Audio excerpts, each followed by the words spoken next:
Hello student, तो आज हम बात करने वाले हैं बेसिकली निश्चित समाकलन के बारे में।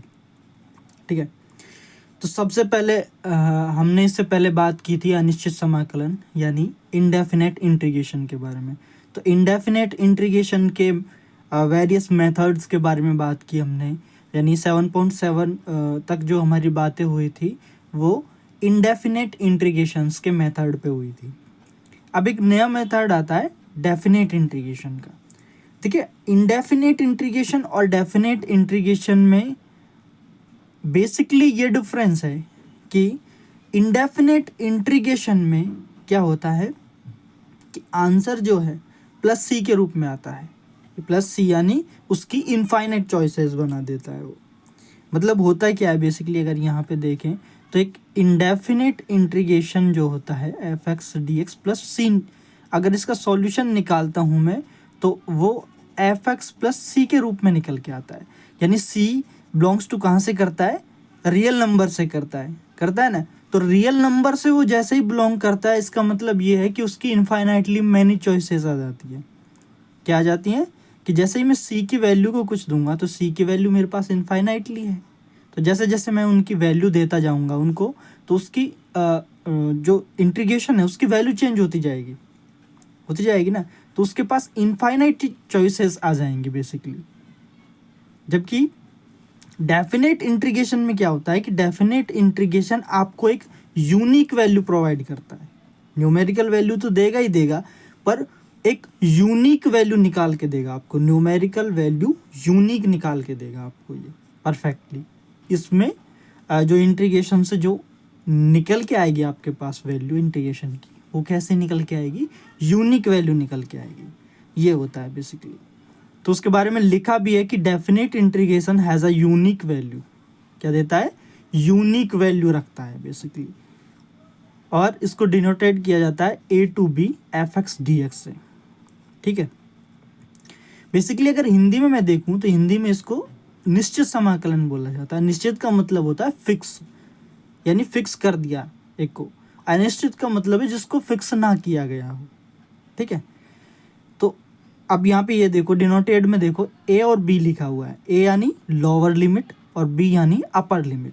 यानी कहाँ तक जा रहा है वो बी है और कहाँ से स्टार्ट हो रहा है वो ए है।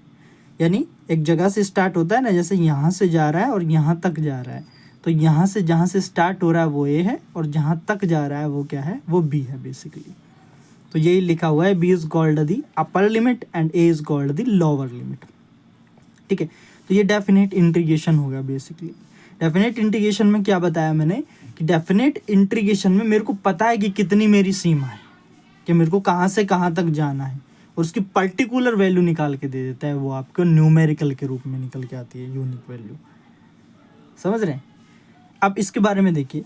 अब ये तो डेफिनेट इंटीग्रेशन की प्रॉपर्टी हुई। अब डेफिनेट इंटीग्रेशन के क्या मेथड है इनको निकालने का, कैसे हम इसको सॉल्व कर सकते हैं वो देखते हैं।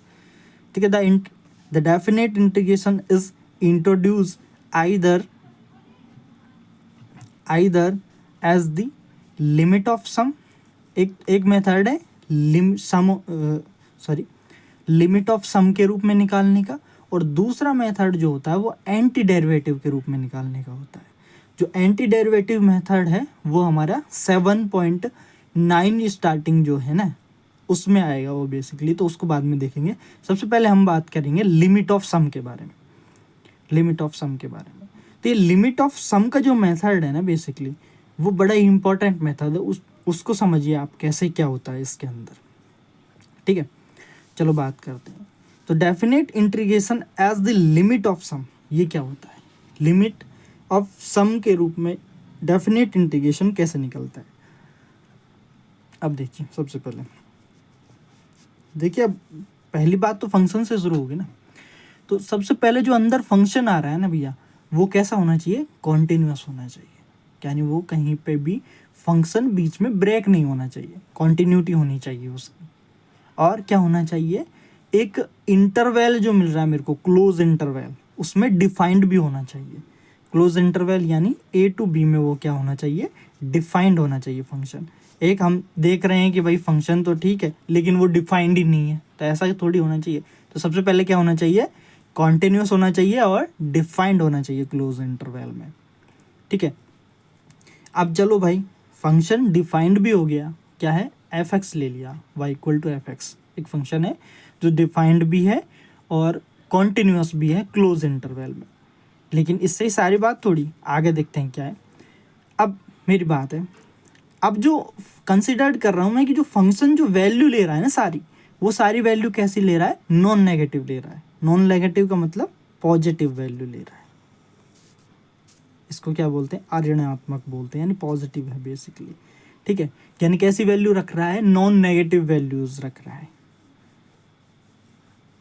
तो यानी जो कर्व बन रहा है वो किसके अबव बन रहा है, एक्स एक्सिस के अबव बन रहा है। देखिए ग्राफ देखते हैं सबसे पहले, तो देखिए ये ग्राफ हुआ, क्या कहा उसने, कॉन्टिन्यूस है, तो कॉन्टिन्यूस दिख रहा है भैया, कॉन्टिन्यूस है ए टू बी में, क्लोज इंटरवल में है, Y equal to F X हुआ। और दूसरी बात उसने क्या की, नॉन नेगेटिव वैल्यू रख रहा है, तो नॉन नेगेटिव वैल्यू तो है सारी, एक्स जैसे ही दे रहा हूँ मैं, पॉजिटिव वैल्यू रख रहा है ना पूरा ग्राफ। तो बेसिकली डेफिनेट इंटीग्रेशन में क्या हो रहा है वो देखिए आप, तो एक्स की जैसे ही वैल्यू दे रहा हूँ मैं, वाई की वैल्यू निकल के आ रही है ना मेरे पास, वही फंक्शन की डेफिनेशन दिखा रहा है ये। अब देखिए आप, अब ये जो इंटरवल था मेरा ए टू बी, क्लोज इंटरवल जो था ना मेरा ए टू बी, जो निकल के आया, कोऑर्डिनेट्स हैं एक्स इक्वल टू ए और एक्स इक्वल टू बी, यानी ऐसी रेखा खींच सकता हूँ मैं, क्या खींच सकता हूँ, ऐसी रेखा खींच सकता हूँ, ऐसे ऐसे करके, ये से इधर से थोड़ा तिरछा हो गया, ऐसे ही बी, सॉरी ऐसे ही बी निकाल सकता हूँ ऐसे, ठीक है। ये कोऑर्डिनेट्स बताने की कोशिश कर रहे हैं। अब ध्यान से सुनो मेरी बात, इंटरवल जो ए बी है, क्लोज इंटरवल है, उसको मैं सब इंटरवल में डिवाइड कर सकता हूँ। मैंने मान लिया कि उसको मैं क्या कर रहा हूँ, एन सब इंटरवल में डिवाइड कर रहा हूँ। क्या कर रहा हूँ, डिवाइड कर रहा हूँ क्लोज इंटरवल को इंटू एन इक्वल सब इंटरवल्स में। इक्वल बोला है उसने, क्या बोला है, इक्वल सब इंटरवल में बोला है। तो इक्वल है, इनका मतलब उनके बीच की जो भैया चौड़ाई होगी, यानी बीच की जो दूरी होगी, बेसिकली बीच का जो क्या होगा, डिफरेंस होगा, बेसिकली वो डिफरेंस कितना होगा, इक्वल होगा बेसिकली। तो डिफरेंस को मैंने क्या माना, एच है वो डिफरेंस। अब देखो वो इंटरवल कैसे होंगे, अगर मैं ए को एक्स नोट से स्टार्ट करूँ, ए क्या है, एक्स नोट मान के चल रहा हूँ, वो एक्स नोट की वैल्यू ए है, ए की वैल्यू एक्स नोट है, तो X naught X zero, sorry X one, X two, और ऐसे करके मैं एक्स एन तक गया, एक्स एन की वैल्यू बी है बेसिकली। अब देखो इंटरवल क्या बने, एक्स ज़ीरो से एक्स वन, ये वाला, वन से टू, ऐसे ही आर माइनस वन से आर, और ऐसे ही करके ऐसे ऑन होके एक्स एन माइनस वन से एक्स आर गया बेसिकली। अब एक्स नॉट जो है वो वैल्यू क्या है, दे रहा है ए वैल्यू है उसकी। अब इक्वल क्या है, डिस्टेंस है, इक्वल दूरी पर है ना, तो एच मैंने लिया है वो डिस्टेंस, तो ये क्या हो गया, ए प्लस एच हो जाएगा, ये वाला पॉइंट जो है, एच दूरी तय करके ये तक, ए से एच दूरी तय करके यहाँ तक आया ना वो, तो ए प्लस एच हो जाएगा, फिर ए प्लस टू एच हो जाएगा। ऐसे ही ए यहाँ तक आते आते मैं क्या देख लूँगा, a plus N minus one h तक, ए प्लस एन एच तक आ जाऊँगा मैं, sorry a plus n h तक आ जाऊँगा बेसिकली, समझ रहे हैं। अब देखो मेरी बात, अब मेरे को भैया यहाँ से जो यहाँ तक मैं गया हूँ और ऊपर फंक्शन जो बन रहा है, यानी ये जो आपको दिख रहा है ना पूरा, इसका ही तो मेरे को इंटीग्रेशन निकालना है। ये जो पूरा हिस्सा दिख रहा है, इसको अगर मैं डार्क कर दूं तो ये वाला हिस्सा ही निकाल के देना है मेरे को, कि ये वैल्यू पर्टिकुलरली यूनिक वैल्यू कौन सी प्रोवाइड करके मेरे को दे रहा है, निकाल के दे रहा है, ये वो चीज़ देखनी है। तो वो देखते हैं वो क्या दे रखा है इसमें। अब देखो इसमें, अब इम्पोर्टेंट बात बताऊं आपको, तो ये पे हो गया। अब x1 देखो, अगर x1 पे भी ऐसे ही मैंने खींची एक, ये x1 पे खींची, ये x2 पे खींची, ऐसे ही करके ये मिलाई, ठीक है, ऐसे करके। अब देखो, अब ये जो इससे निकल के आ रहे हैं, ये छोटे छोटे जो पीसेस बन के निकली हैं, ठीक है, सब इंटरवल में, ये वाला हिस्सा निकल के बना है, तो ये रेक्टेंगुलर नहीं है क्या, रेक्टेंगुलर है ना, देन बेसिकली ये क्या हुआ है, रेक्टेंगल्स बन गए, छोटे छोटे रेक्टेंगल्स बन गए। अब एक बात बताओ, ये यहाँ पे जो है रेक्टेंगल, इसको अगर देखूँ मैं तो थोड़ा सा इसमें डिफरेंस दिख रहा है ना ये दूरी का। तो ये अगर मैं कैलकुलेटिव करूँगा, अगर इसकी कैलकुलेशन निकालूंगा मैं इतने बड़े इतने के लिए, अब जैसे इसमें देखो आप, इसमें ऐसे मिला के जब इसका रेक्टेंगल निकालूंगा मैं, वो तो रेक्टेंगल थोड़ी था, अब हुआ है ना रेक्टेंगल, तो अब इसका जैसे निकालूंगा तो ये एरिया तो एक्स्ट्रा आ रहा है भैया, आ रहा है ना, एक्स्ट्रा आ रहा है ना ये एरिया। तो ये एरिया एक्स्ट्रा ना, इसके लिए क्या करूं मैं, इसके लिए एक काम कर सकता हूं कि भाई मैं इसके अंदर इतने छोटे छोटे से और रेक्टेंगल बना लूँ मैं, और बनाता जाऊँ मैं, और बनाता जाऊँ।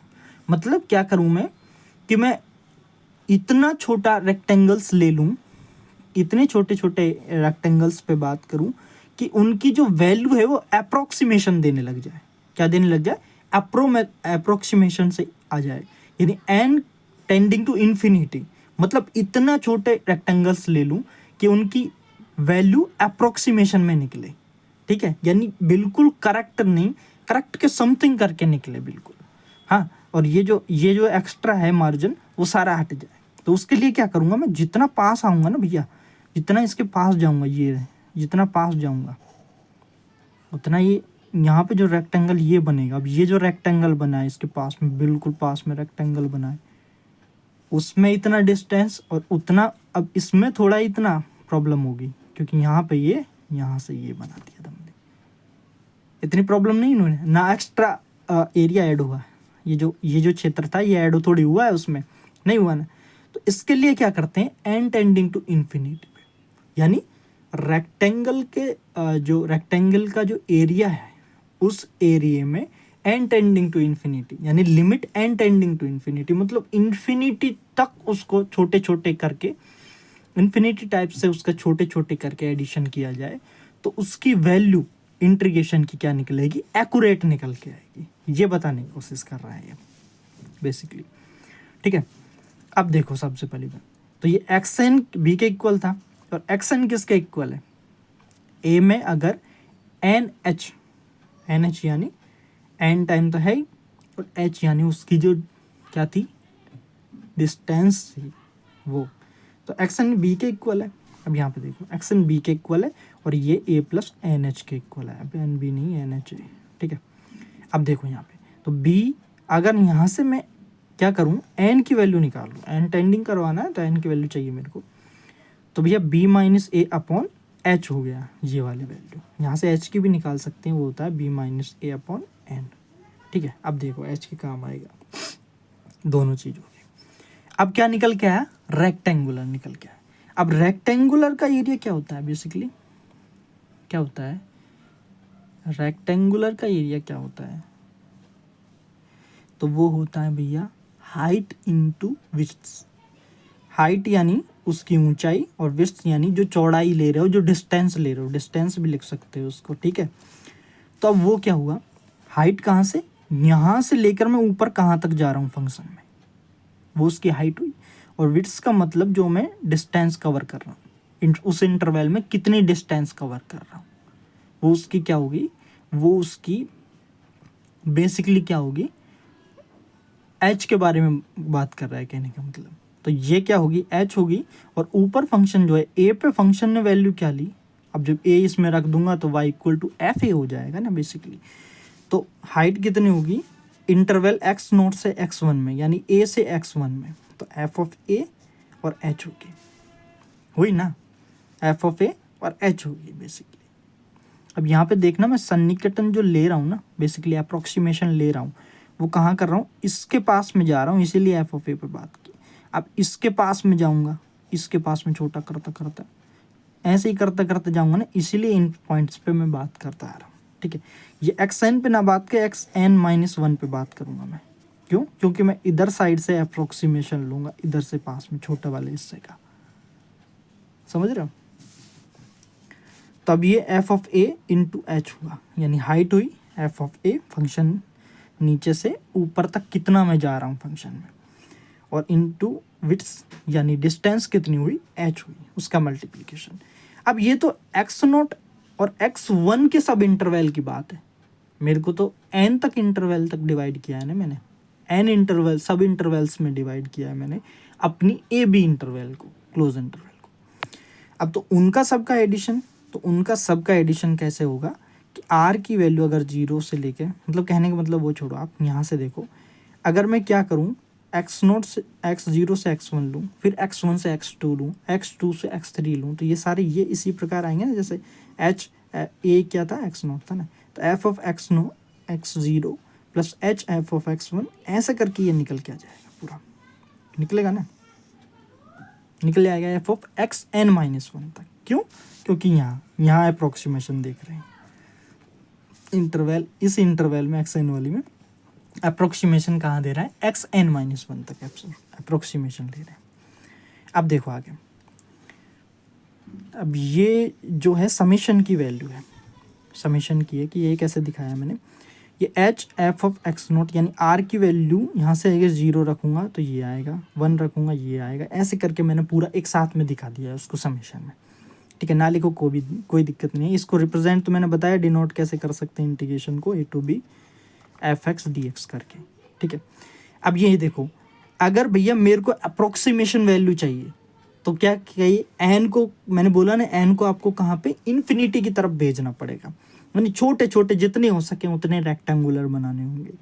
जितने आप अप्रोक्सीमेशन वैल्यू दोगे उसको निकाल के दोगे, जितना उसके छोटे से छोटे निकाल के दोगे उसको, उतने ज़्यादा करेक्ट वैल्यू निकल के आएगी आपकी यूनिक में। तो एन टेंडिंग टू इन्फिनिटी किया, एच बाहर लिया, ये सारा कॉन्सेप्ट जो है फंक्शन का वो एक साथ एडिट कर दिया।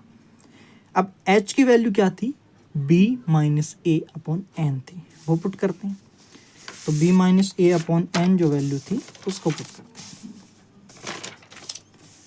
अब देखो उसको रिप्रेजेंट कैसे कर सकता था मैं, a to b F x D X को डेफिनेट इंटीग्रेशन को ऐसे ही लिखते हैं ना, डिनोट करते हैं, मैंने फर्स्ट में स्टार्टिंग में ही बताया है आपको।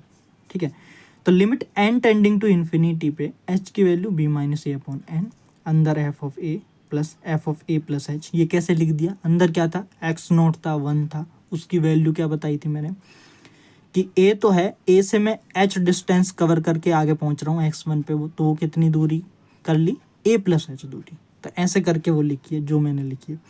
तो ये जो कॉन्सेप्ट लिखा है ना आपके सामने, इसी को ये बोलते हैं लिमिट ऑफ सम, यानी लिमिट के सम के रूप में इंटीग्रेशन को कैसे बताते हैं। तो ये बेसिकली इंटीग्रेशन होता है।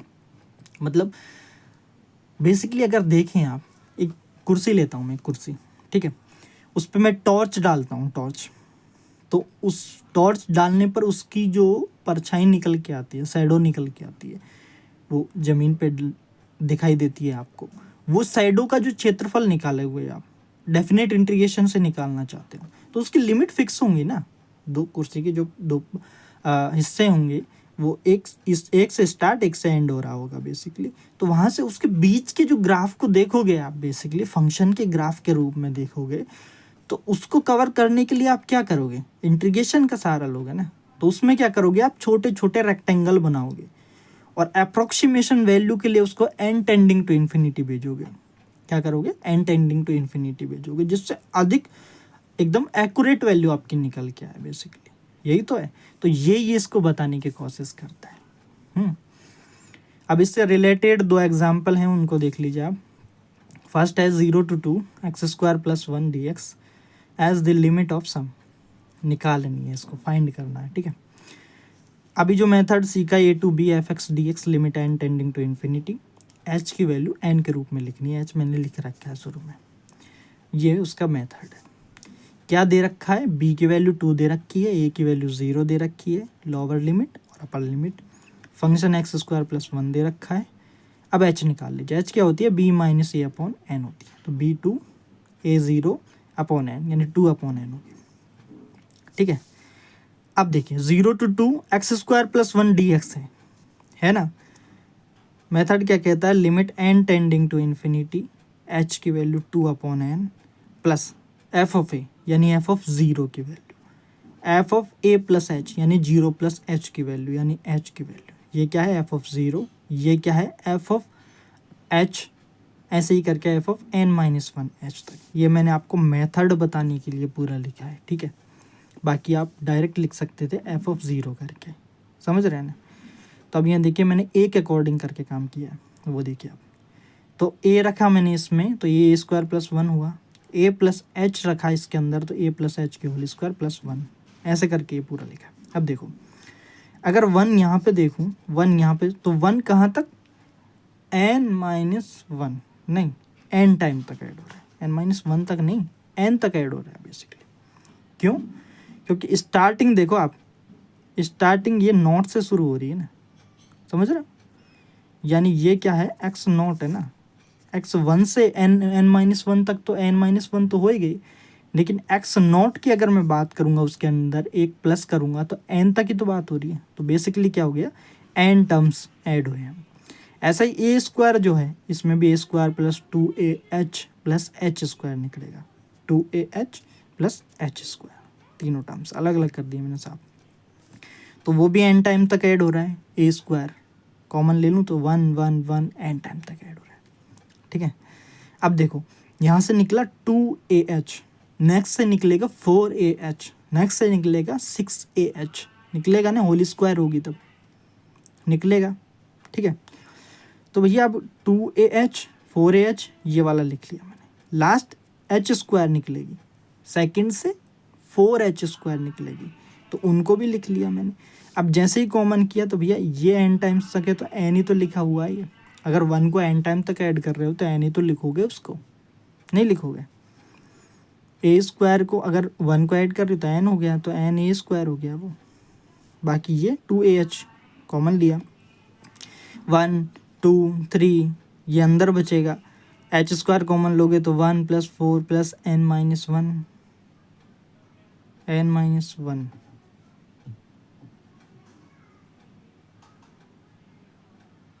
सॉरी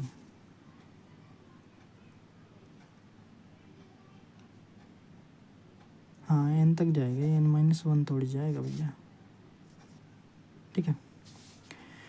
अब देखो ये हो गए सारे कवर। अब देखो आगे,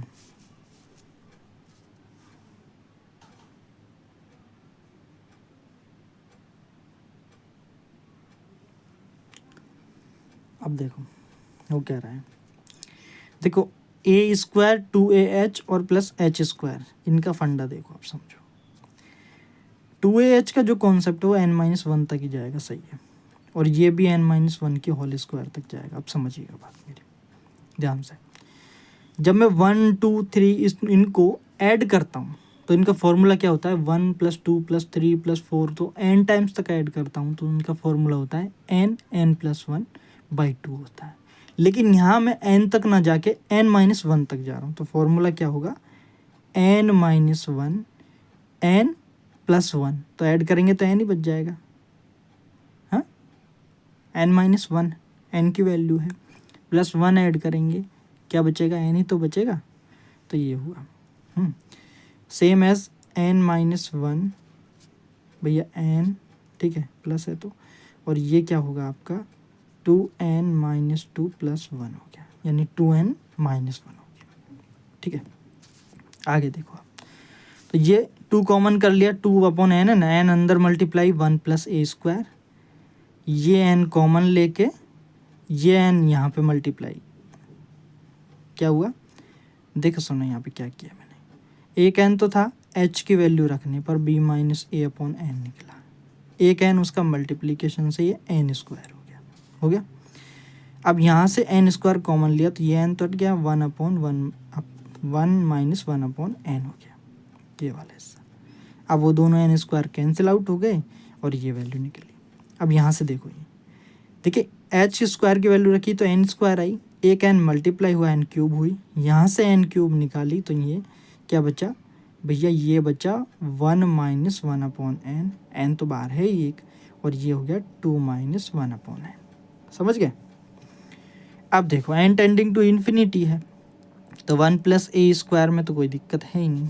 देखिए आगे, ए स्क्वायर का मतलब ए की वैल्यू जीरो दे रखी है तो ये जीरो रख दी मैंने, यहाँ पे जीरो रख दी, ये सारा जीरो हो गया, यहाँ पे ज़ीरो रख दी, यहाँ पे टू वैल्यू है तो ये फोर होगी, क्या होगी ये फोर होगी, और यहाँ पे वैल्यू जैसे ही रखूँगा भैया वन अपॉन इन्फिनिटी क्या होता है, ज़ीरो होता है ना, होता है या नहीं होता भैया। इन्फिनिटी बेसिकली इतना बड़ा नंबर है जिसके बारे में मैं जानता नहीं हूँ, ये बताने की कोशिश करता है।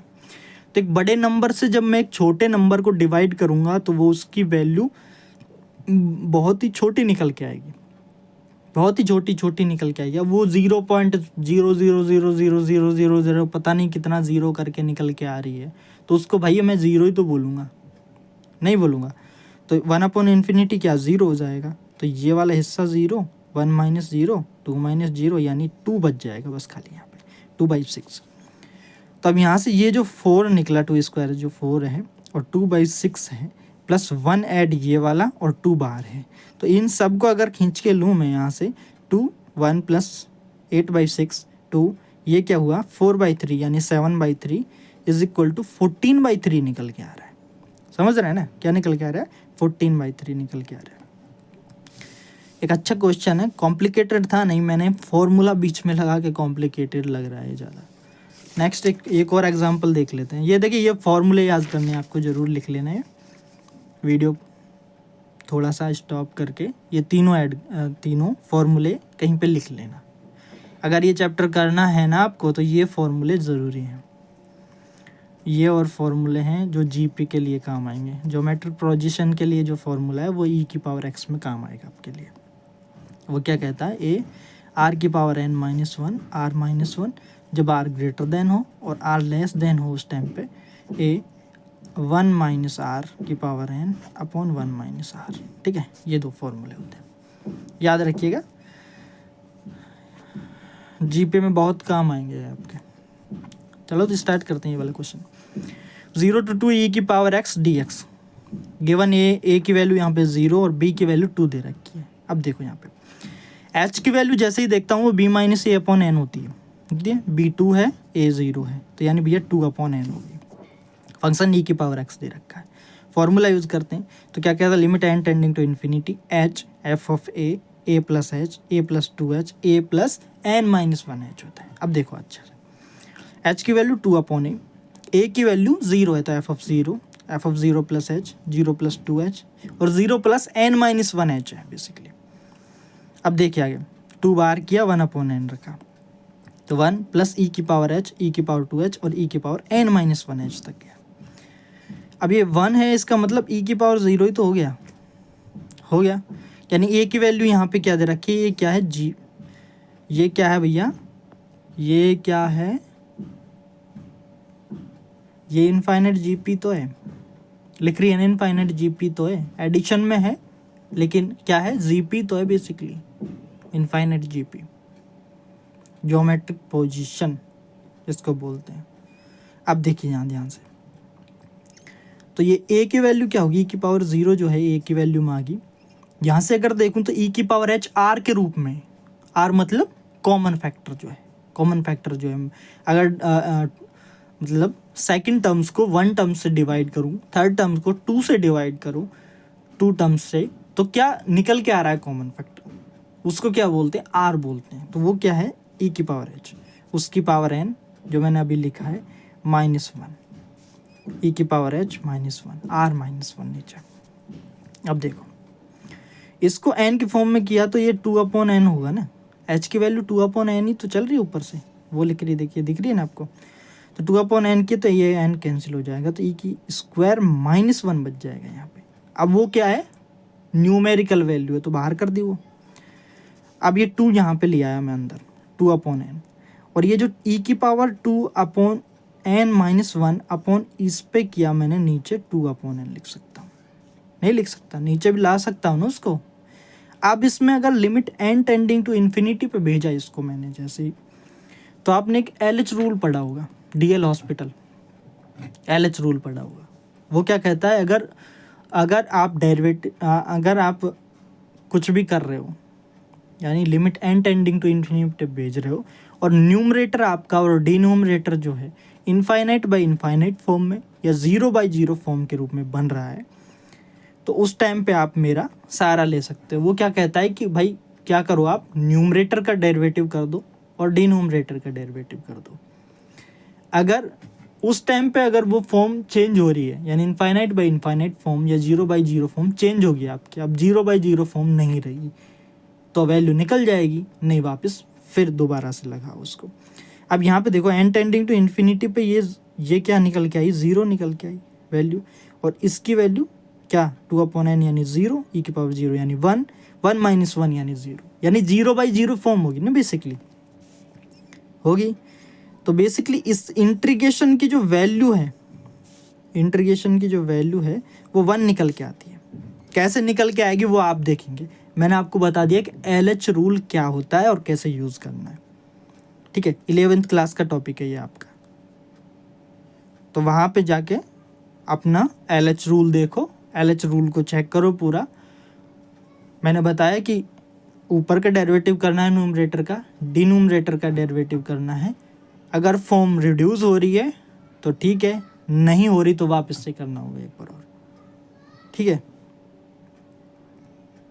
तो ये फॉर्म ऐसे करके चेंज होगी, बाकी इसकी वैल्यू 1 होगी। एच में भी कन्वर्ट करके कर सकते हैं बेसिकली आप। तो ये जो वैल्यू है इसकी वैल्यू 1 होगी, और ये इंटीग्रेशन ये जो था सॉरी न्यूमेरिकल वैल्यू e² - 1, तो वो आ गया बेसिकली। अब देखो ये इंटीग्रेशन लिमिट ऑफ सम है ना, इसका एक अच्छा कॉन्सेप्ट पता है क्या है, यहाँ पे हम करके सॉल्व करके देख सकते हैं इसको कि ये वैल्यू जो निकल के आ रही है वो करेक्ट है या नहीं है हमारी। वो कैसे कि ये क्या कहता है कि e⁻x का इंटीग्रेशन क्या होता है भैया, e⁻x होता है। उसको अगर 0 से 2 तक ले जाऊँ मैं, ये क्या होती है कि लोअर लिमिट, सबसे पहले अपर लिमिट रखो उसके अंदर, फिर लोअर लिमिट रखो उसके अंदर, तो ये क्या निकल के e² - 1, ठीक है।